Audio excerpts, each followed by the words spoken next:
Angèle, Jésus est là. Oui, Jésus est là. Et vous-même? Alors, hier, nous avons démarré avec le troisième piège. Bon, en termes de jours, nous disons que c'était le troisième jour et on parlait du troisième groupe de pièges parce que chaque jour, on parlait de 2 pièges. Hier, on a su seulement aborder la première partie. On a parlé du premier piège qui concernait les célibataires, se marier à tout prix. Se marier à tout prix, si quelqu'un peut aider, écrivez ça s'il vous plaît. C'est une manière d'aider les retardateurs, comme ça ils savent voir de quoi on parle. Comme on a commencé hier, on parlait du mariage à tout prix. Le mariage à tout prix. Et donc, en parlant du mariage à tout prix, on a parlé des hommes. D'abord, on a commencé par les hommes, évidemment. Ils ont été créés en premier, on commence toujours par eux. Et on a parlé des hommes et on a dit qu'il fallait une préparation psychologique pour qu'un homme se marie, une préparation financière, une préparation spirituelle. On ne peut pas rater ces 3 préparations et courir dans le mariage parce qu'on est un homme. Nous savons aussi que pendant des années, pendant si pas des siècles, évidemment la société étant organisée par le masculin, l'homme, pendant des siècles, a toujours martelé sur la préparation de la femme pour le mariage. Ça n'a pas qu'été en Afrique, il ne faut pas se leurrer. Ça a été dans toutes les sociétés, dans toutes les civilisations, ça a été comme ça. L'homme, étant l'organisateur de la société depuis des siècles, il s'est organisé pour que la préparation de la femme soit toujours très, très, très martelée. Et dans le christianisme, on va se cacher dans des prétextes en disant, mais c'est elle qui bâtit, c'est elle l'aide, et donc forcément, il faut la préparer plus. Il faut la préparer, mais pas plus. Il faut la préparer à se marier, comme une femme devrait se préparer à affronter une étape de sa vie. Parce que le mariage est une étape de la vie, au fait. Le mariage, je l'ai dit dans mon premier livre, Définir pour devenir, le mariage n'est pas un stop, le mariage n'est pas un but à atteindre, le mariage n'est pas un goal. Le mariage est une étape de la vie. Comme une femme qui tombe enceinte, c'est une étape de la vie. Une femme qui accouche, c'est une étape de la vie. Et donc, c'est une étape de la vie que de se marier en tant qu'homme ou en tant que femme. Et malheureusement, la société, comme je disais, pendant des siècles, a martelé sur la préparation de la femme en oubliant que le commun de mortels l'a dit aussi, il n'y a pas de mauvaise troupe, il n'y a que de mauvais chefs. L'homme étant le chef de la famille, pas étant le chef de nous tous, de tout le monde. Quand tu me vois dans un métro, tu te considères mon chef. Tu n'es pas mon chef, mon frère. C'est mieux que l'on règle ça maintenant et tout de suite. Et celui qui ne sera pas connecté, tu peux lui transmettre ce message en coupant ce morceau. Tu n'es pas mon chef, monsieur. Mon chef à moi, il s'appelle monsieur Timothée Kabasele. Celui, mon chef. C'est comme ça. Et il est unique. Il n'y en a pas 2, ils ne sont pas jumeaux, il n'y a pas de triplé, il n'y a pas son sosie non plus. Et je n'aimerais pas qu'il y ait son sosie. Hein.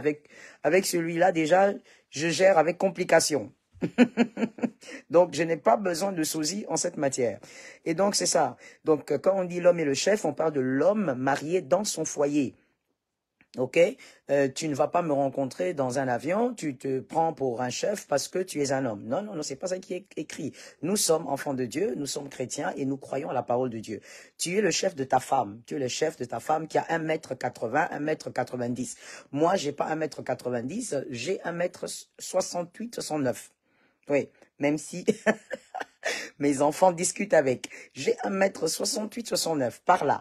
Donc, mon chef, c'est Timothée Kabasele. Donc, j'ai pas 2 chefs. Non, non, non. Terrestre? Non, non, non, non. Non, non, non, ça, c'est pas possible. Un seul. Un seul, et vraiment, le un seul là, déjà, comme je le disais, j'ai du mal à gérer, donc, il faut pas compliquer la situation.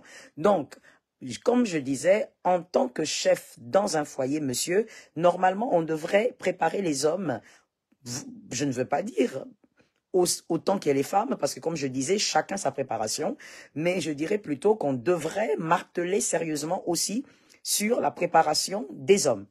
Parce qu'un mauvais chef, c'est mal parti. Un mauvais chef, je ne sais pas c'est qui va en devenir la suite ou la vie des gens.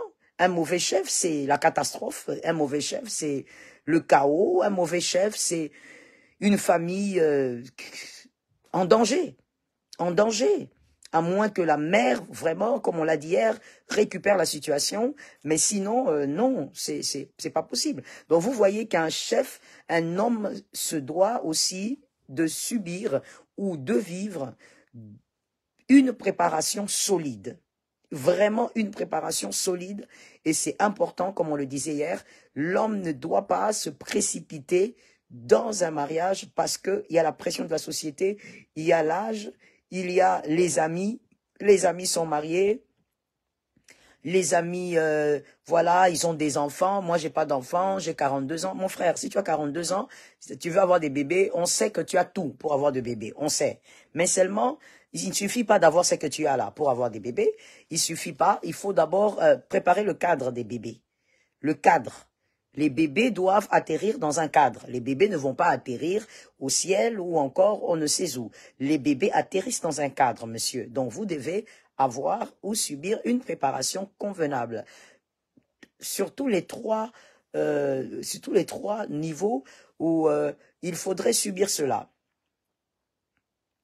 Et donc, les hommes doivent bien se préparer. Arrêtez de courir sans préparation, monsieur, arrêtez. Et là, on parle aussi du piège, mariage à tout prix, maintenant, de la femme, la jeune sœur, la demoiselle célibataire. Mariage à tout prix, même c'est le même principe, hein, c'est le même principe, mais c'est aussi le même problème que la femme rencontre, la femme célibataire. Je dois me marier, ma famille me fait la pression, ma mère m'a dit quand est-ce qu'elle va porter les petits-enfants, il faut que je dois me marier parce que mes copines, j'ai étudié avec elle à l'université, aujourd'hui elle a 3 enfants, j'ai étudié avec une autre à l'université, elle est enceinte, elle exhibe sa grossesse sur les réseaux. Avant d'aller plus loin, j'aimerais d'abord ouvrir une parenthèse, surtout celui qui m'écoute. Mon frère, sois sur les réseaux pour les raisons que tu connais. Chacun sait pourquoi il est sur les réseaux, pourquoi le Seigneur lui demande d'être sur les réseaux. Et pour ceux qui n'ont pas le Seigneur Jésus-Christ comme maître, même eux savent pourquoi ils sont sur les réseaux. Chacun sait pourquoi. Vois-tu? Chacun sait pourquoi. Il y a même des enfants, vraiment des mineurs, qui sont sur les réseaux, mais qui savent pourquoi ils sont sur les réseaux. Tu vois, si un enfant peut savoir, toi, à forcerie, tu devrais savoir pourquoi tu es sur les réseaux. Et donc, ne sois pas là pour être bluffé. Ne sois pas là pour être trompé. Ne sois pas là pour vivre des fabulations. Ne sois pas là pour être traumatisé par certaines fabulations. Non, il faut avoir vraiment la tête sur les épaules. Quand quelqu'un fait sa photo, met sa photo. Si tu veux like, tu likes. Si tu veux commenter, tu commentes. À la limite, tu dis gloire à Dieu, tu passes. Mais ne sois pas traumatisé parce que tu as vu une photo d'une fille enceinte. Toi, tu te demandes quand est-ce que je tomberai enceinte? Comment je ferai? Sais-tu si cette grossesse est une grossesse d'amour? Sais-tu si cette grossesse-là est le résultat de l'amour? Il y a des femmes qui s'exhibent sur les réseaux sociaux avec leur ventre de grossesse, mais même son mari, quand il voit cette photo sur les réseaux, il est énervé parce que lui-même ne voulait pas l'épouser. La fille est allée créer des choses, la fille est allée fabriquer des choses. C'est qu'il y a derrière les réseaux, il n'y a que les concernés qui savent. Ne te laisse pas traumatiser par certaines fabulations qu'il y a sur les réseaux sociaux. Celui qui poste et qui met sa bague de mariage et exhibe sa bague, tu ne sais pas comment ce mariage est arrivé. Peut-être que pendant que la femme exhibe sa bague là, l'homme se demande, mais qu'est-ce qui s'est passé? Est-ce que on m'avait bandé les yeux pour que j'aille à la dot jusqu'à la mairie et puis devant l'église? Qu'est-ce qui s'est passé pour que j'épouse cette fille? Il y a des vérités derrière ces réalités. Que quelqu'un me le dise. Merci. S'il vous plaît. Il y a des vérités derrière ces réalités. Sorry. Le téléphone, hein? Le trépied. Oh my goodness. Alors, est-ce que quelqu'un peut me le dire? Il y a des vérités derrière ces réalités. Il y a d'autres vérités. Tout ce que tu vois n'est pas vrai. Tout ce que tu vois n'est pas exact. Tu vois ta sœur avec une belle robe de mariée qui s'exhibe sur les réseaux et toi tu vas dire, voilà, elle a une robe et moi ici, qu'est-ce qui s'est passé alors que moi j'avais commencé une relation sérieuse depuis des années? Qu'est-ce qui s'est passé? Pourquoi moi? Je suis en retard. Ah donc, ton chrono, c'est ta copine. C'est la vie de ta copine qui est le chrono de ta destinée. Incroyable. C'est la vie de ta copine qui est le chrono de ton parcours. Monsieur, c'est la vie de ton ami qui est ton chrono.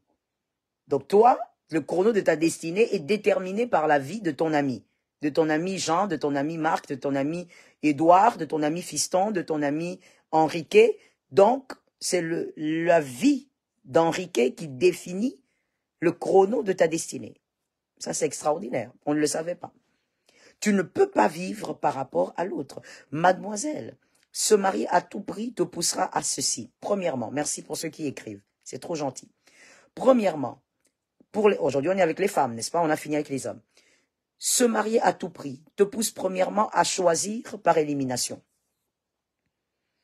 Tu choisis par élimination, c'est-à-dire que tu regardes le gars qui est devant toi, toi-même tu sens que même tes ex sont meilleurs. Même tes ex, personne ne ressemble à cet être qui est devant toi. Même tes ex, personne ne réfléchit comme celui qui est devant toi. Même parmi tes ex, personne ne s'habillait comme celui qui est devant toi. Celui qui est devant toi, c'est Rainbow. La beauté est relative, hein. Même la beauté de l'habillement, je voulais dire. Je ne parle pas de la beauté physique. La beauté même par rapport à l'habillement, elle est relative, n'est-ce pas? Bon, voilà.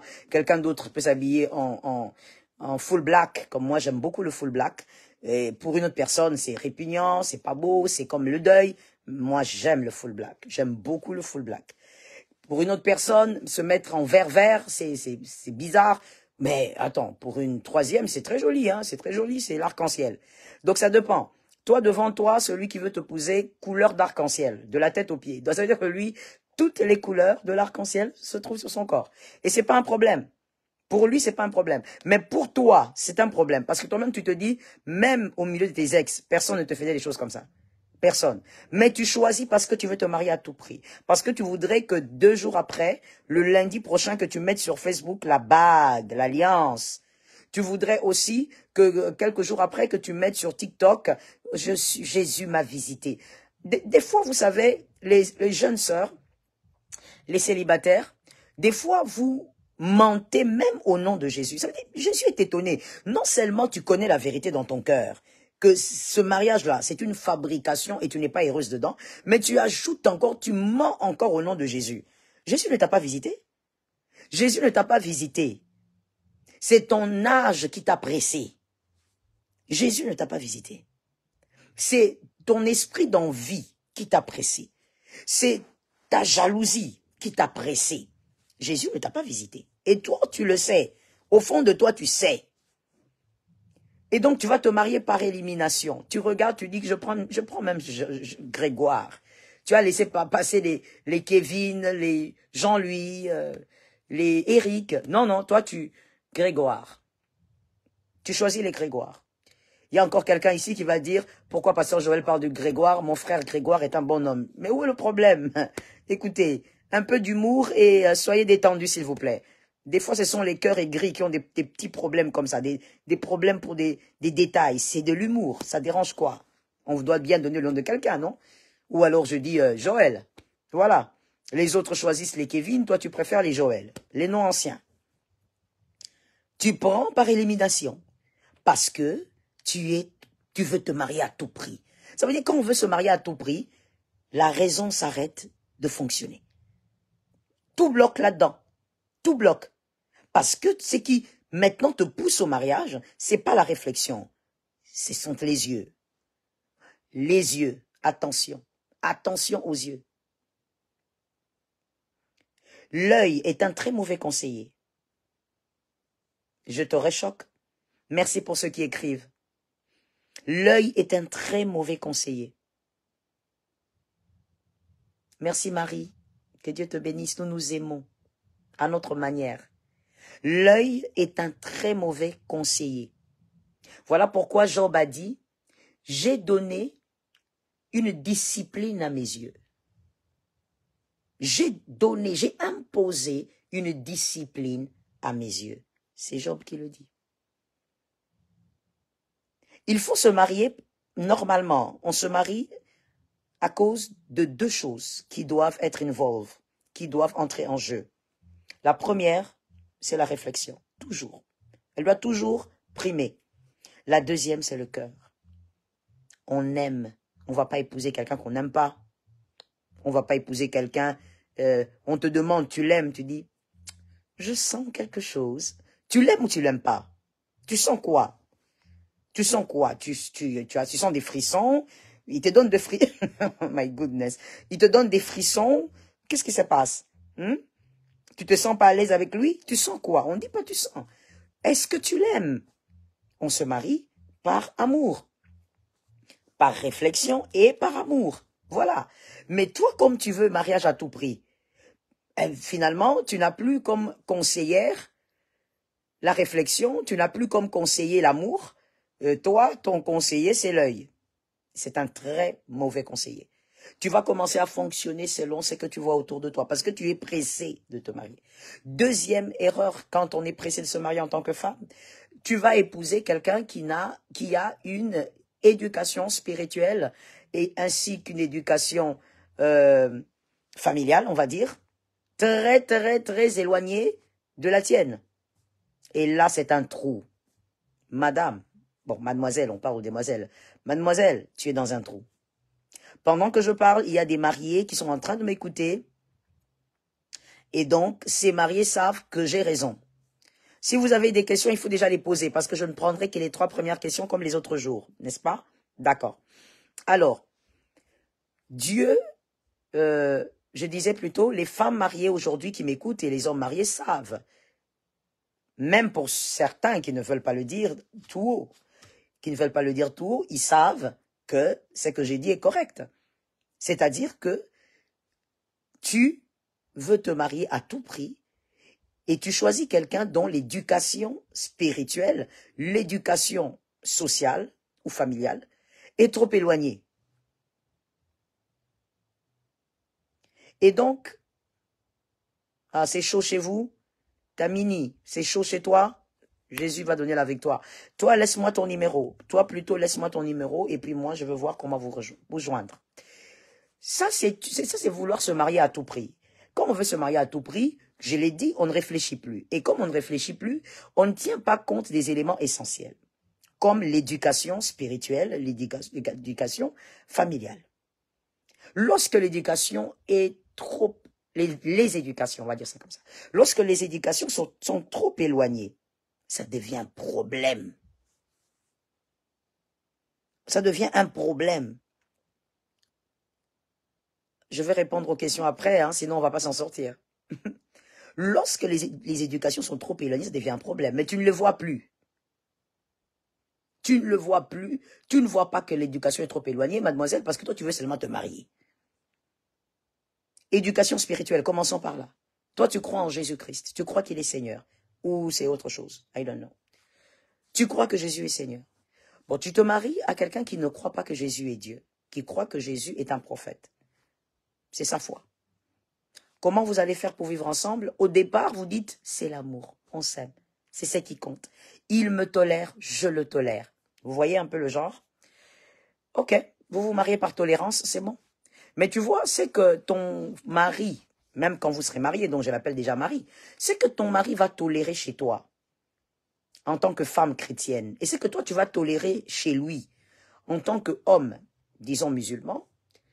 Jusque-là, chez vous, c'est la tolérance. Mari et femme, ça va. Mais quand les enfants vont arriver, il n'y a pas possibilité de tolérance. Il faudrait donner à des enfants une orientation spirituelle. Et donc, soit l'homme ne pourra pas continuer de vivre dans la tolérance, il va imposer sa foi, ou alors c'est la femme qui ne pourra plus continuer à vivre dans la soi-disant tolérance, elle va imposer sa foi. Et là, c'est un problème. Quelqu'un sera frustré. Je dis c'est un problème parce que l'un d'entre vous sera forcément frustré. Tu seras frustré. Toi, tu crois que Jésus est Dieu, il est Seigneur, on va aller au ciel par la foi en lui, voilà, c'est la foi en Jésus qui sauve. Et puis ton mari te dit non, rien du tout, rien du tout. Chez nous, c'est pas ça. Permettez-moi d'abord d'enseigner, sinon je pourrais pas. Radiant Light, j'ai vu ta question, mais si je réponds aux questions là, on va pas s'en sortir. J'enseigne d'abord, j'explique. J'explique. J'enseigne d'abord et s'il vous plaît, vous allez ramener encore votre question. D'accord? Alors, donc vous comprenez que il y a un danger. Il doit avoir compatibilité dans l'éducation spirituelle. Mais quand, mademoiselle, vous voulez vous marier à tout prix, vous ne pensez plus à ça. Donc, mon Dieu, il y a certaines filles même qui ne posent même pas la question, est-ce que tu crois en Dieu? Non, pourquoi? Au lieu de dire, est-ce que tu crois en Dieu, elle pose la question, est-ce que tu peux me mettre l'anneau au doigt? C'est tout. Si tu peux me mettre l'anneau au doigt, on part. Mais tout ne s'arrête pas là, mademoiselle. Tu rêves. Tout ne s'arrête pas à l'anneau au doigt avec ce fameux spectacle, je ne sais pas comment l'appeler, où on se met à genoux, on te donne une bague et tout le tralala. Mais tout ne s'arrête pas là. Et vous êtes en train de bâtir une famille. Vous aurez des enfants. Vous irez prier où? Hier, on a parlé de l'autorité spirituelle de l'homme. C'est l'autorité spirituelle qui va primer dans ce foyer-là. Et c'est son autorité spirituelle qui prime. Qu'est-ce qui va se passer? Qu'est-ce qui va se passer? Et donc, se marier à tout prix empêche de voir, de réfléchir et de dire cette éducation spirituelle, ça sera un obstacle dans le mariage. Ça sera un obstacle quand nous vivrons ensemble. Bâtir une famille, bâtir un foyer, c'est bâtir une vision. Alors, quelle vision vous bâtirez lorsque il y a une différence d'éducation spirituelle? C'est quelle vision que vous bâtirez ensemble? Éducation familiale maintenant. Est-ce qu'on partage en ordre et en désordre? Soyez bénis. L'éducation familiale.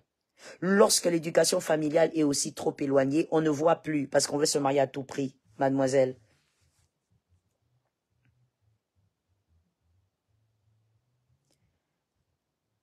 Oh, au nom de Jésus de Nazareth, que votre enfant soit retrouvé. Qu'est-ce qui se passe?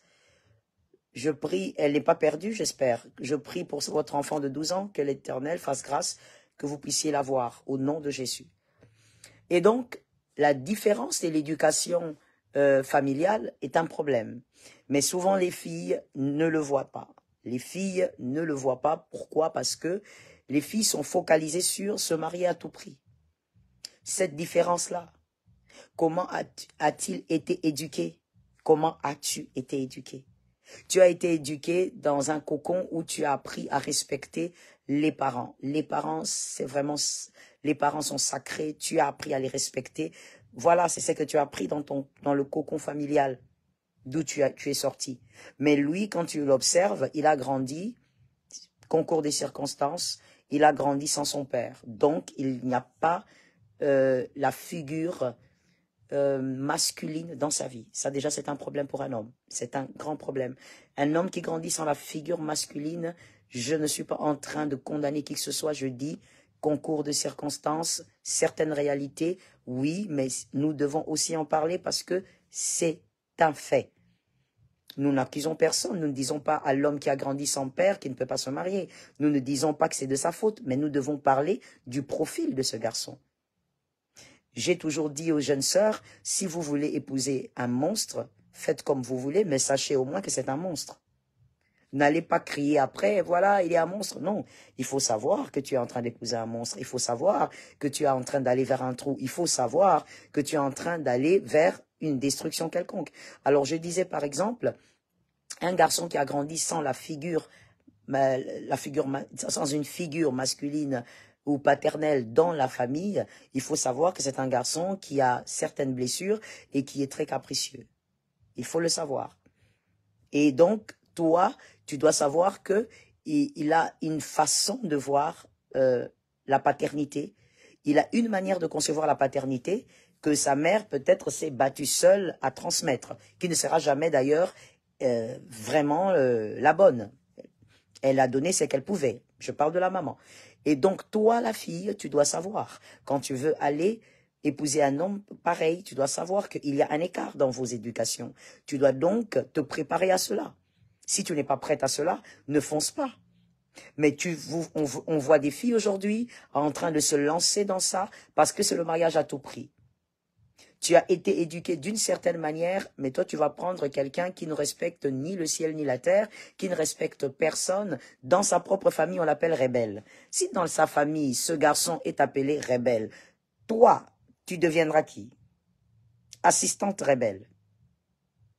Dans sa propre famille, ses parents l'appellent rebelle. Ses sœurs l'appellent rebelle. Ses frères disent, il est intenable. Toi, tu dis, non, non, moi, je suis une femme. Moi, je suis parlé avec le serpent au commencement. Je veux maîtriser ce gars. Ah bon? Tu vas subir sa rébellion. Ou tu seras assistante rebelle. Donc, il faut tenir compte de ça. Mais quand on veut se marier à tout prix, on ne tient plus compte de ça. On a les yeux fermés, les oreilles bouchées, parce qu'on veut se marier à tout prix. Et donc, attention. Attention, ne vous mariez pas à tout prix. Excusez-moi, j'étais en train de lire un message. Ne vous mariez pas à tout prix. Lorsqu'on veut se marier à tout prix, la troisième chose qui peut arriver, c'est qu'on va tomber sur un gars qui ne correspond pas du tout à sa destinée. Pas du tout. Ça veut dire, tu connais ta destinée, Dieu t'a parlé de ta destinée, Dieu t'a révélé certains éléments majeurs sur ta destinée, mais toi, tu vas tomber sur quelqu'un, vraiment, c'est la nuit et le jour. Vous deux, c'est la nuit et le jour. Vous deux, c'est la nuit et le jour. C'est-à-dire, il n'a rien à voir avec ta destinée. Rien du tout. Rien du tout. Non seulement il n'a rien à voir, excusez-moi, non seulement il n'a rien à voir, mais vraiment, même quand tu l'entends parler, c'est pas possible. Vous ne pouvez pas vous mettre ensemble. Il y a des personnes comme ça, dès que vous les entendez parler, vous dites, mais non, ça peut pas matcher. Ça peut pas. Mais tu ne vois pas ça parce que toi, tu veux te marier à tout prix. Tu veux qu'en 2024, et d'ailleurs, je vois des fois des filles qui le disent, cette année, je ne peux pas finir cette année célibataire. Impossible. Impossible? Tu vas faire quoi? Tu vas forcer un gars à t'épouser? Mais voilà pourquoi vous vivez dans des catastrophes. Vous vivez dans des endroits très horribles que je refuse de citer. Et donc, il faut faire attention. Il faut faire attention. Tu ne peux pas aller te marier avec quelqu'un dont la destinée, vos destinées ne s'accordent pas. Tu sais à quoi tu as été appelé. Toi, tu vas épouser cet homme qui ne croit pas du tout en tout ce que tu es appelé à devenir. Quel sera ton sort? Quel sera ton sort? Imaginez-vous, je donne un exemple, peut-être pour que ce soit un peu plus pratique et pour que tu me comprennes. Tu es Joël, donc moi, et tu as été appelé à servir Dieu dans le ministère. Je suis ministre de Dieu. Et malgré tout ce que je voulais faire dans la vie, Jésus a refusé. Donc voilà, je me contente, je me console en apprenant toutes ces choses à côté. Mais bon, ça ne sera jamais le travail de ma vie. Ça ne me désole pas parce que je me dis c'est la volonté de Dieu pour moi. En cas contraire, ça me désolerait un peu. Mais c'est la volonté de Dieu pour moi et tout ce que Dieu veut est bon. Donc moi, Joël, je suis ministre de Dieu, appelé à évangéliser, à parler de Dieu dans le monde entier par sa grâce. Un grand privilège que de parler de Jésus. Un privilège que je ne mérite pas d'ailleurs. Et maintenant, c'est ma vie ça. Et toi, un homme façon, tu viens, tu dis, tu veux épouser Joël, qui est ministre de Dieu, mais tu veux pas qu'elle sorte de la maison, tu veux qu'elle soit là, tu veux la contempler matin, midi, soir, tu veux qu'elle soit simplement là, comme une belle fleur, qu'elle soit ta fleur, et tu ajoutes même, tu dois être ma fleur, my goodness, feu sur toi. Feu sur toi. Comment vas-tu être mari à Joël si tu ne sais pas comprendre qu'elle doit des fois voyager pour l'évangile? Qu'elle doit des fois rentrer à la maison à 22 heures parce qu'elle était de 8 heures à 22 heures à l'église, en train de servir le Seigneur. Comment tu vas faire si tu ne comprends pas ça?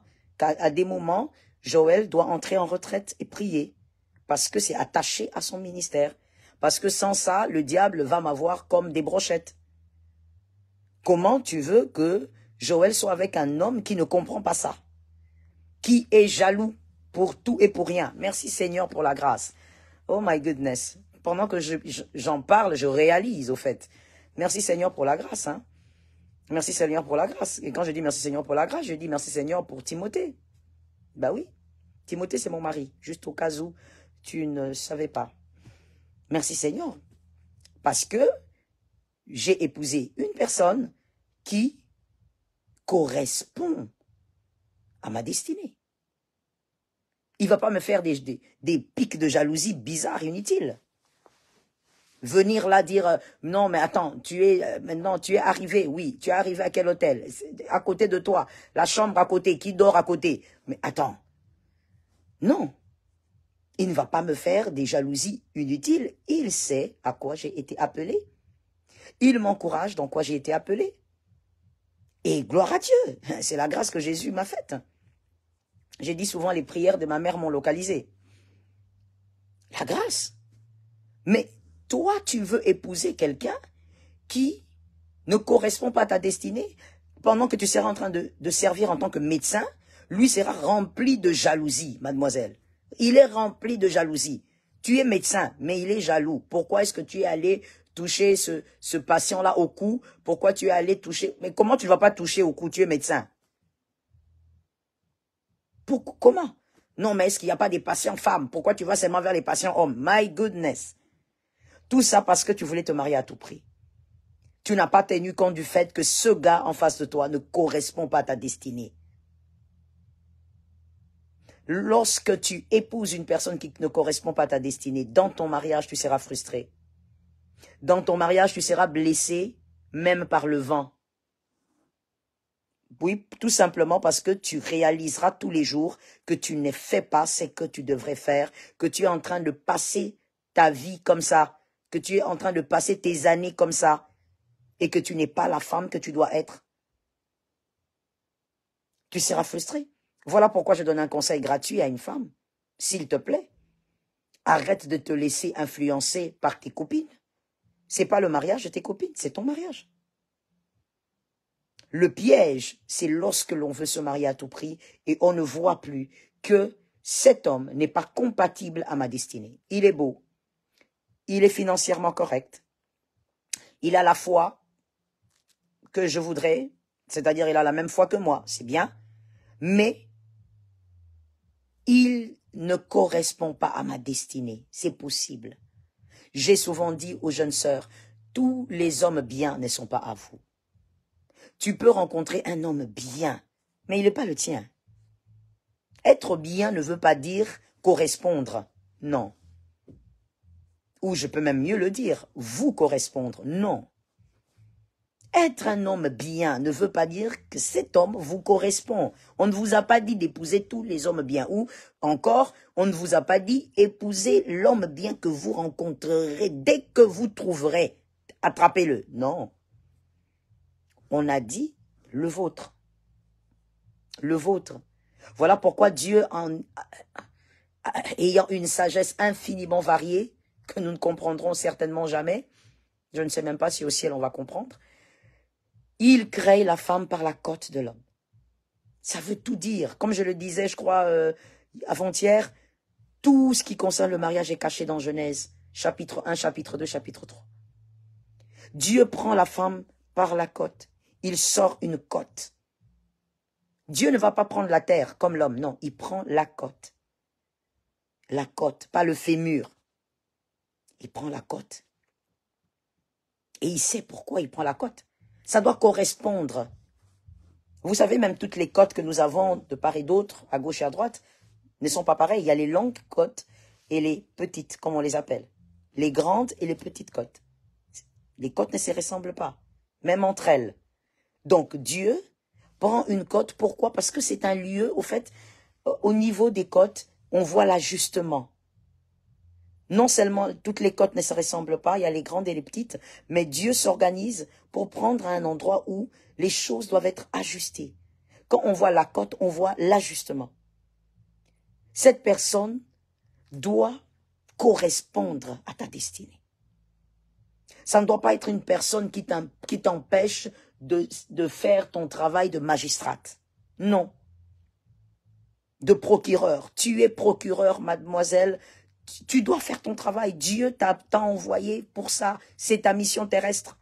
Mais tu vas épouser un gars qui voit le mal partout, complexé de son état. Quand tu reviens là, si tu habites dans un pays bourré d'embouteillages, aujourd'hui dans le monde, je crois que les embouteillages c'est partout, tu rentres fatigué, tu sors des embouteillages, tu viens, tu es procureur, mademoiselle, madame, parce que tu es avec lui, déjà marié. Mais tu as épousé à tout prix, donc tu t'es marié à tout prix, on va dire, on t'a épousé. Et donc, tu as un homme qui a un problème d'estime, rempli de jalousie. Dès qu'il te voit, voilà, viens m'embrasser, viens me faire un câlin, je veux sentir quel parfum tu as sur toi. Je sens le parfum, je sens c'est un parfum masculin. C'est quoi ça? Quelqu'un qui te stresse alors que ton travail est stressant. Quelqu'un qui t'amène dans des problèmes alors que tu veux simplement la paix. Pourquoi? Parce que tu voulais te marier à tout prix. Sois délivré de ça au nom de Jésus. Demain, nous allons parler maintenant du piège des couples qu'on n'a pas pu aborder aujourd'hui. On a fini avec le piège mariage à tout prix, homme-femme. Demain, nous allons aborder, par la grâce de Dieu, le piège des couples. Le piège de couple. Et pour demain, ça sera le couple qui veut réussir à tout prix. C'est un piège. On en parlera demain. Et donc, avant de prophétiser, nous avons 3 déclarations prophétiques pour ce soir. Que tu sois homme ou femme, tu vas le déclarer. On va déclarer cela sur les filles, mais tu vas déclarer parce que ça peut localiser tes enfants à venir comme futurs. Je réponds d'abord aux 3 premières questions, s'il vous plaît. Ramenez-moi vos questions. Je réponds aux 3 premières questions et nous allons déclarer, faire des déclarations prophétiques, nous croyons à la grâce. Avant que les questions n'arrivent sur mon mur, je déclare la guérison s'il y a quelqu'un de malade dans ta maison. Première question, comment reconnaître l'homme de sa destinée? Il y a plusieurs éléments et cette question revient tout le temps. Pour reconnaître l'homme de votre destinée, connaissez d'abord votre destinée, vous-même. Savez d'abord à quoi vous avez été appelé et ça ne sera pas compliqué. N'est-ce pas que les médecins se reconnaissent entre eux? N'est-ce pas que les avocats se reconnaissent entre eux? Je ne vous dis pas que si vous êtes médecin, épousez forcément un médecin. Non, je dis seulement la capacité de reconnaître l'autre commence d'abord par la capacité de savoir, la capacité à savoir qui vous êtes vous-même. Je reprends la capacité de reconnaître l'homme, l'autre. Je reprends. La capacité de reconnaître l'autre commence par la capacité à reconnaître qui vous êtes. La capacité à reconnaître l'autre commence par la capacité à reconnaître qui vous êtes. Commencez d'abord par là. Si vous maîtrisez qui vous êtes, quelle est votre destinée, vous ne souffrirez pas pour reconnaître l'homme de votre destinée. Même s'ils sont à 4 et que tous les 4 correspondent à votre destinée, il y a d'autres éléments qui vous aideront à comprendre que ça c'est bon. Par exemple, l'éducation. Vos éducations correspondent. Il n'y a pas un grand écart. Vous n'allez pas souffrir dedans. Déjà, c'est bon. Il y a déjà assez de souffrance dans le mariage. S'il est possible d'éliminer certaines souffrances, ça serait bien. Deuxième question. Comment faire si c'est déjà les cas? Là, vous êtes dans le cas des mariés. Oh, on va répondre à votre question demain. Hein, parce que là, on va parler des mariés. Aujourd'hui, on évolue d'abord avec les autres. Est-ce un péché de divorcer avec un homme possédé par l'esprit des eaux? Pourquoi vous divorcez avec un homme parce qu'il a des esprits? Madame, d'abord je dirais, ah là là, d'abord je dirais, je réponds à la question de madame, hein, pour ceux qui ne vont pas bien entendre. Est-ce un péché de divorcer avec un homme qui est possédé d'esprit des eaux? Madame, voilà pourquoi faites un effort de bien vous marier. Bon, vous êtes déjà mariée, vous êtes madame. Donc, les demoiselles, faites un effort, comme on le dit, de bien vous marier. Quand on parle de ça, il y a des gens qui ne s'intéressent même pas, alors que le mariage n'est pas un jeu.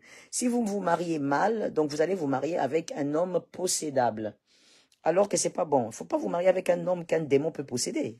Hein? C'est pas bien. C'est dangereux, vous êtes en danger, parce qu'il peut ne pas avoir un esprit des eaux, mais il est possédé, par exemple, par un esprit de destruction. Il commence à tout détruire, il vous détruit. C'est dangereux, c'est dangereux. Mariez-vous avec un enfant de Dieu, s'il vous plaît. Un enfant de Dieu ne peut pas être possédé. Un enfant de Dieu, on ne va pas parler des points doctrinaux ici, mais un enfant de Dieu a le Saint-Esprit. Le Saint-Esprit en lui. Un enfant de Dieu peut être oppressé, peut être... il peut être oppressé, il peut être sous comme on le dit, des pressions sataniques, mais possédé, c'est-à-dire qu'un démon vient rentrer et dominer, alors que c'est le temple du Saint-Esprit, ça c'est compliqué. Mariez-vous aux enfants de Dieu pour éviter ça. Alors, est-ce qu'on peut aller au divorce? Mais non. Comment ça? Non, non, non, on ne peut pas aller au divorce.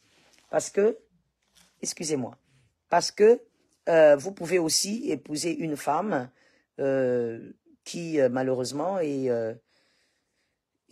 oppressée par certains esprits. Vous êtes enfant de Dieu, non, n'allez pas au divorce pour ça.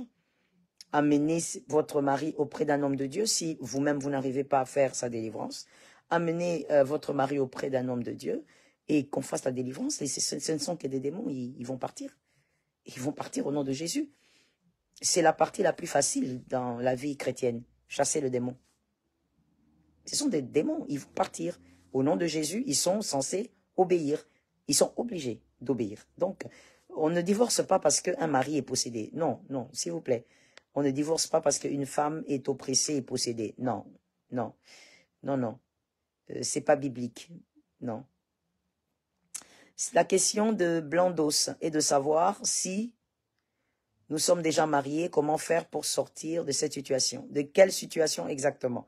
Les mariés, permettez-moi de vous répondre demain. S'il vous plaît, aujourd'hui c'est le jour des célibataires, n'est-ce pas? Comment faire lorsqu'on se marie avec quelqu'un qui ne correspond pas? Oh, les mariés, c'est pour demain. Les mariés, c'est pour demain, s'il vous plaît.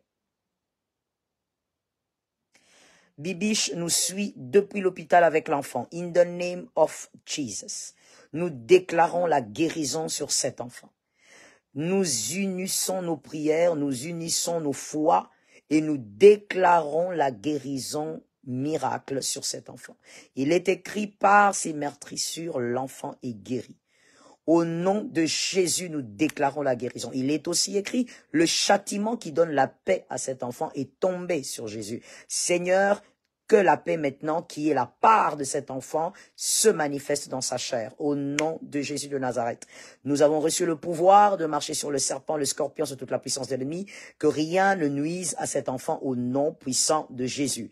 Nous imposons la vie dans cet hôpital, dans cette chambre d'hôpital, nous imposons la vie au nom de Jésus. Nous déclarons que le mal déménage, que le mal sorte, que la vie des dieux pénètre cette chambre d'hôpital et que cet enfant sorte de là.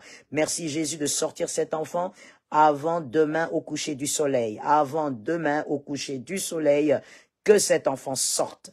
Parce que ta main puissante donne la vie. Il est aussi écrit, tu souhaites que nous puissions prospérer à tous égards. Comme prospère l'état de nos âmes, ainsi a parlé l'apôtre Jean. Je déclare aussi sur cette parole, Seigneur, nous voulons que cette fille prospère, qu'elle soit en bonne santé, qu'elle prospère, mais qu'elle soit aussi en bonne santé. Reçois la bonne santé de là où tu es, par l'autorité, par le nom puissant de Jésus-Christ. Merci Seigneur. Ça va, Bibiche. T'en fais pas, l'enfant sortira. L'enfant sortira.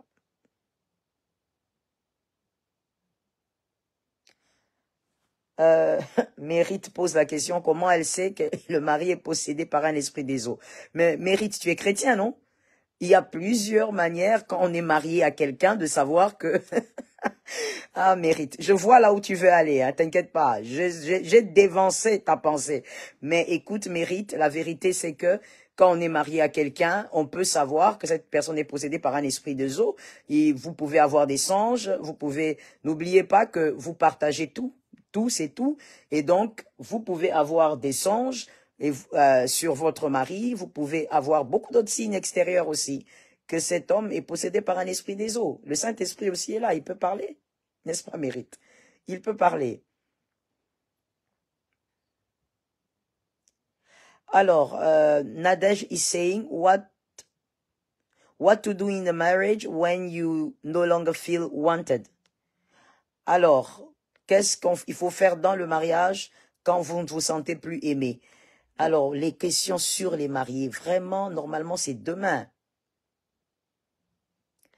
Aïe, aïe, aïe, aïe, aïe, aïe, les questions sur les mariés. Alors, je veux d'abord répondre à la question de la demoiselle ou la dame qui a dit « Quoi faire dans le mariage si vous ne vous sentez plus aimé ?» Ça, c'est une calamité. Parce que le mariage est une affaire de deux cœurs, deux cerveaux, deux cœurs. C'est dommage si vous ne vous sentez plus aimé, mais j'aimerais répondre en disant ceci, je sens l'esprit me communiquer cela. vous ne vous sentez plus ou vous n'êtes plus. On peut se sentir, on peut se sentir plus être aimé, on peut sentir ne plus être aimé, mais est-ce cela est vrai? Il faut faire attention aussi, ça c'est un autre piège aussi. C'est un autre piège et on en parlera aussi demain. On peut se sentir ne plus être aimé. On peut sentir que l'autre ne nous aime plus. Mais est-ce que vraiment cela est la vérité? Parce qu'il y a certaines émotions, il y a certains sentiments qui, des fois, nous renvoient un mauvais message. Je veux mieux le dire. Il y a certaines émotions et certains sentiments dans le mariage qui nous renvoient un faux message. Il faut faire attention. Vous ne vous sentez plus aimé, mais est-ce que vous n'êtes plus aimé? Peut-être que le message que vous captez n'est pas vrai. Peut-être que le message que vous captez venant de l'homme ou de la femme n'est pas le vrai message. Et très souvent, c'est comme ça, je vous assure. On va en parler demain, que Dieu nous aide. On ne doit pas oublier, ça sera d'ailleurs le piège de couple. On va commencer par celui-là, lorsque on ne se sent plus aimé. Et on va aussi parler du deuxième piège de couple, toujours, réussir à tout prix. Donc, que Dieu nous aide. Si j'oublie, vous allez m'aider à mentionner ça et on va en parler demain. On va mieux développer ça demain. Alors, prophète Jean-Paul Aou, soyez bénis, prophète. Que Dieu vous bénisse. Toujours une joie d'avoir les serviteurs de Dieu avec moi. Comment reconnaître sa femme dans le ministère? Alors, c'est l'avant-dernière question. Hein. Comment reconnaître sa femme dans le ministère? C'est le prophète qui pose la question. Alors, déjà, évitez une chose, cher prophète. Évitez, en tant que ministre des dieux, d'épouser une femme par rapport au ministère. Lorsque j'ai dit, par exemple, que la femme doit correspondre à votre destinée, dans votre destinée ministérielle, il n'y a pas que la prédication. Non. Il y a aussi beaucoup de choses qui entourent le ministère. Je réponds au prophète. Voilà pourquoi je parle du ministère. Donc, lorsque vous devez chercher une femme, ne cherchez pas une femme qui ne correspond pas à la prédication. Ou ne cherchez pas une femme qui correspond à la prédication, c'est ce que j'allais dire. Cherchez une femme qui correspond à la paix qui doit accompagner votre ministère. Remarquez que quand j'ai parlé de moi tout à l'heure, j'ai dit, Joël est ministre des dieux, je ne pouvais pas épouser un homme excessivement jaloux, un homme qui ne me fait pas confiance, un homme qui ne veut pas me voir voyager pour l'évangile. Vous voyez, j'ai présenté les éléments qui tournent autour de la paix. Je n'ai pas parlé de la prédication, alors que mon mari est prédicateur de l'évangile. Mais je n'ai pas parlé de ça. Lorsqu'on est ministre de Dieu, on est un homme, c'est l'erreur de plusieurs ministres, des dieux hommes célibataires. Ne cherchez pas une femme du ministère. Quand on dit femme du ministère, vous avez tendance à voir une femme qui correspond à ma manière de prêcher, une femme qui doit peut-être aussi prêcher, ou qui parle en langue, ou qui...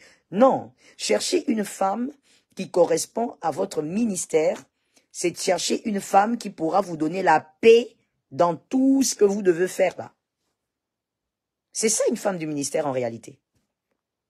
S'il faut vraiment utiliser ce terme-là, que je n'aime pas beaucoup, mais bon, s'il faut être équilibré, utiliser ces termes-là, une femme du ministère n'est pas la femme qui doit tenir le micro, commencer à parler du haut de la chair, une femme qui doit commencer à prier pour les malades dans toute l'église. Non, non, non. Une femme, en réalité, du ministère devrait être compris de cette manière. C'est une femme qui correspond à votre destinée ministérielle, c'est-à-dire qui vous donnera la paix dans l'appel que vous avez reçu venant de Dieu. S'il n'y a pas la paix, si cette femme ne peut pas vous donner la paix, venant vous donner la paix dans votre ministère, je voulais dire, et donc ça ne sert à rien. Elle peut être une prédicatrice, elle peut être une femme qui, je ne sais pas, sait bâtir les églises comme un très bon apôtre, mais si elle ne vous donne pas la paix, vous allez divorcer. Vous allez divorcer.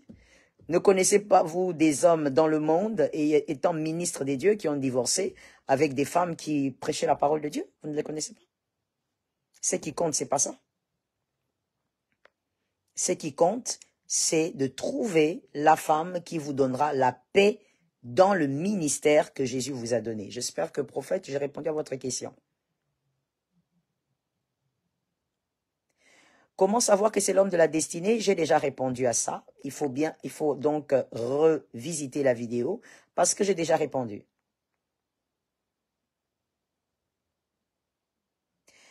On va prier maintenant. On entre un peu dans les déclarations prophétiques. Il y a, je crois c'est mademoiselle, je ne sais pas, âgée. Sa grande sœur vient de faire un AVC et elle demande la prière. Nous déclarons au nom de Jésus de Nazareth, par l'autorité du Saint-Esprit, que l'onction de Dieu restaure cette sœur, que l'onction de Dieu touche la sœur de là où elle est, cette sœur qui vient de faire un AVC, maintenant, au nom puissant de Jésus, que la main de Dieu, la main de la victoire, la main de la guérison, la main de la restauration, touche cette sœur. Merci Seigneur de toucher et de restaurer. Merci Seigneur de toucher et de ramener la vie, que tous les membres de son corps, Seigneur, prennent vie au nom de Jésus, que la vie de Dieu entre la vie qui restaure, la vie qui guérit, la vie qui stabilise, au nom de Jésus de Nazareth. Nous chassons tout esprit de maladie, nous chassons tout esprit d'angoisse, nous chassons tout esprit de mort. Par le nom puissant de Jésus, nous appelons la puissante main du Christ qui opère par autorité et par victoire. Au nom de Jésus, il est écrit, nous l'avons vaincu à cause du sang de l'agneau. Nous appelons l'autorité du sang de Jésus dans le corps de cette femme, sur son corps. Nous appelons l'autorité de Jésus, que cette autorité opère, que le sang du Christ opère, par le nom puissant de Jésus. Nous appelons la vie, et la troisième fois, nous appelons la vie, par le nom puissant de Jésus de Nazareth. Soyez abondamment bénis. Vous allez déclarer maintenant avec moi. Nous allons faire la suite demain. On se connecte à temps, n'est-ce pas? Nous allons faire la suite demain. Et nous allons répondre à certaines questions des mariés demain, parce que c'est demain les mariés. Aujourd'hui, on a parlé du piège, se marier à tout prix pour les célibataires, mariés comme, plutôt célibataires, hommes comme femmes. Première déclaration, déclare avec moi, je ne serai pas dans la honte, au nom puissant de Jésus. Nous le déclarons par la force de Dieu, nous le déclarons par l'autorité du Saint-Esprit, que vous soyez mariés, célibataires, hommes, femmes, on déclare cela. La honte cible n'importe qui, la honte est capable de cibler et de visiter n'importe qui. Nous déclarons au nom de Jésus, je ne serai pas là dans la honte, je ne vivrai pas continuellement dans la honte, au nom puissant de Jésus, que ça soit ta part mon frère, que ce soit ta part ma sœur, vis cela, vis cette grâce abondante, vis cette onction de Dieu. Au nom de Jésus. La deuxième déclaration prophétique, nous déclarons que ce qui me combattait hier est un sujet de victoire pour moi aujourd'hui. Proclame cela. L'Esprit de Dieu est en train de dire à mon esprit que cette deuxième déclaration doit se distiller dans nos maisons, se distiller dans nos familles, surtout dans nos maisons, c'est ce que je vois clairement. Déclarons-le avec conscience, avec autorité, au nom de Jésus de Nazareth. Je le déclare pour ma vie, je le déclare pour ma famille, je le déclare pour ma famille spirituelle, je le déclare pour mon frère, ma sœur qui est connectée en ce moment avec moi. Au nom puissant de Jésus de Nazareth, je viens imposer cette grâce, je viens imposer cette présence, je viens imposer cette autorité. Ramashekaya razete, me razete mai. Je crois en cette puissance qui opère, je crois en cette puissance qui agit. Le Dieu de miracles, le Dieu de plusieurs fidélités, le Dieu qui opère dans une dimension de force et d'autorité, au Saint-Esprit, je le déclare avec mon frère, nous le croyons aujourd'hui, nous le croyons avec ma sœur, Marazikeabos, Marazetemai, Rosikeabachete, Razetemai, que cette déclaration opère dans ta maison, au nom de Jésus de Nazareth, que cette déclaration agisse dans ta maison. Le Saint-Esprit est en train de me dire, ça doit se distiller dans les maisons, que ça se distille au nom de Jésus dans la maison, que ça se distille au nom de Jésus dans les maisons, que ça se distille au nom de Jésus. Marazikayabos, Père éternel, je le crois et je le proclame. Je le crois et je le déclare. Je sais qu'il en est ainsi, parce que tu es le Dieu vivant. Razikeamai, tu es le Dieu puissant. Tu es le Dieu qui impose sa volonté. Et tu imposes ta volonté. Cette fois-ci, c'est toi qui opères. Cette fois-ci, c'est toi qui agis. Cette fois-ci, c'est toi qui accomplis. Au-delà, Seigneur, des calculs des hommes, toi tu agis. Au nom de Jésus de Nazareth. Rezikayamachete, Yemarazata. Le Saint-Esprit me demande que nous puissions prier pour une sœur en particulier qui est dans le désespoir total. Elle est dans le désespoir total, elle a des pensées de suicide. Tout ce que j'ai, que le Seigneur me donne, que je capte en tout cas, c'est son âge. Elle a 22 ans. Le Saint-Esprit me dit qu'elle est elle n'est pas au bord du suicide, mais elle a des pensées suicidaires. Nous allons déclarer in the name of Jesus que Dieu donne la victoire. Nous chassons cet esprit de mort, nous chassons le mal qui cherche à prendre cette âme pour l'enfer. Nous refusons cela au nom de Jésus. Lève-toi au nom de Jésus en prière, mon frère. Déclare, ma sœur, que la mort ne saisira pas cette sœur, loin d'elle la mort, loin d'elle tout esprit de suicide et de mort, au nom de Jésus-Christ, que cette foi que tu déclares sur cette sœur, que cette même foi touche tes frères, touche tes sœurs, touche tes enfants, touche ta femme et ton mari. C'est que dans le cœur de l'homme, personne ne peut connaître à part Dieu. Et nous prions au nom de Jésus que ce mal s'éloigne de cette sœur. Au nom de Jésus-Christ, elle ne mourra pas, elle vivra. Elle n'a que 22 ans, elle vivra. Elle aura des cheveux blancs, elle réussira. Esprit de suicide et de mort, va, retourne d'où tu viens. Au nom de Jésus de Nazareth, esprit de suicide et de mort, retourne d'où tu viens par le feu de Dieu.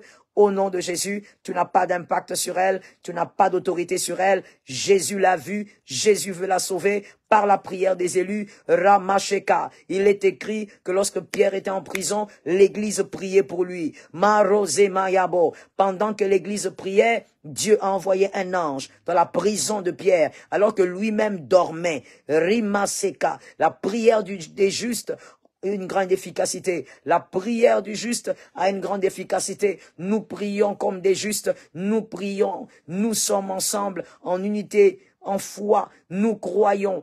Marazikeye, que notre foi libère cette sœur du suicide au nom de Jésus. Libère cette sœur d'esprit de mort. Même si cet esprit de mort vient de la famille, nous ordonnons qu'il déménage, qu'il parte, qu'il s'éloigne. Elle ne mourra pas au nom de Jésus. Nous allons faire la troisième déclaration, ou la quatrième, je ne sais. Nous allons déclarer au nom de Jésus le temps de Dieu. Nous vivrons le temps de Dieu. Marazeka, nous vivrons le Kairos, nous vivrons le temps de Dieu. Rien ne nous empêchera de vivre le temps de Dieu. Ni le péché, ni la distraction, ni le mal autour de nous, ni la chair, rien du tout. Marazika, au nom de Jésus, nous nous lèvons contre la chair, nous nous lèvons contre le péché, nous nous lèvons contre toutes les forces obscures, nous nous lèvons contre les forces des ténèbres et nous disons, rien ne pourra nous nuire, nous saisirons le temps de Dieu. Lorsque le temps de Dieu arrivera, Marazike, lorsque Joseph devra sortir, il sortira au nom de Jésus. Lorsque le temps de Dieu sonnera, ce qui doit arriver, arrivera. Mais Rézikai, lorsque le temps de Dieu arrivera, même Daniel dans la fosse au lion ne sera pas atteint, touché, parce que ça sera le Kairos, au nom de Jésus. Lorsque le temps de Dieu arrivera, même si Moïse est en train de paître les brebis de Jéthro, le buisson ardent l'imposera sa destinée. Marési, nous croyons, nous le scellons, nous le déclarons, le Kairos s'impose dans nos vies et nous ne ferons rien d'autre que la volonté de Dieu, au temps de Dieu, au nom de Jésus. Nous ne ferons rien d'autre que ce qui vient du ciel. Marozika, selon le temps de Dieu. Que ta volonté soit faite sur nos vies comme elle est faite au ciel. Que ta volonté soit faite sur nos destinées comme elle est faite au ciel. Que ta volonté soit faite sur nos familles, sur nos maisons, sur nos pays, comme elle est faite au ciel. Au nom de Jésus, que ton règne vienne, que ton règne vienne, au nom puissant de Jésus. Dans la vie de mon frère, que ton règne vienne. Dans la vie de ma sœur, que ton règne vienne. In the name of Jesus. Quelqu'un a déclaré, a prophétisé avec autorité, que ton règne vienne. Razikayabo simaya razatayai. Thank you, Lord, for your grace and your mercy. Me razikayabo shemais. Que ton règne vienne. Quelqu'un l'a encore dit, que ton règne vienne. Ma razike. Que ton règne vienne. Que ton règne vienne. Que ton règne vienne. Dans tout ce que nous ferons cette année, cette saison de faveur, que ton règne vienne. Cette année, que ton règne vienne. Roma shikeyabos. Ma roba yikais. Me rozikayamast. Alléluia. Shekaya rosotomaik. Que ma razedamai. Et ma shotoyums. Que ma razitai. Que ton règne vienne. Au nom puissant de Jésus-Christ. Soyez abondamment bénis, le ciel est favorable. Quelqu'un m'a dit le ciel est favorable, que je lance une parole de bénédiction. Abondance de bénédiction ne nuit pas. Abondance de bénédiction ne nuit pas, abondance de prière ne nuit pas. Soyez abondamment bénis, la grâce de Dieu, demain par la grâce de Dieu, si le Seigneur nous prête vie, si Jésus le veut, nous allons nous retrouver encore à 20h, heure de Kinshasa, n'est-ce pas? À 20h, heure de Kinshasa, nous nous retrouvons pour les moments de prière et de réflexion, et nous allons parler des pièges des mariés. Nous sommes en train de parler d'une série de pièges qu'il faudrait vraiment pas subir. Et demain, nous parlerons du premier piège de marié, avoir l'impression qu'on n'est pas aimé. Mais deuxième piège, réussir à tout prix en tant que couple. Que Adonai vous soit favorable. Le ciel est favorable, King.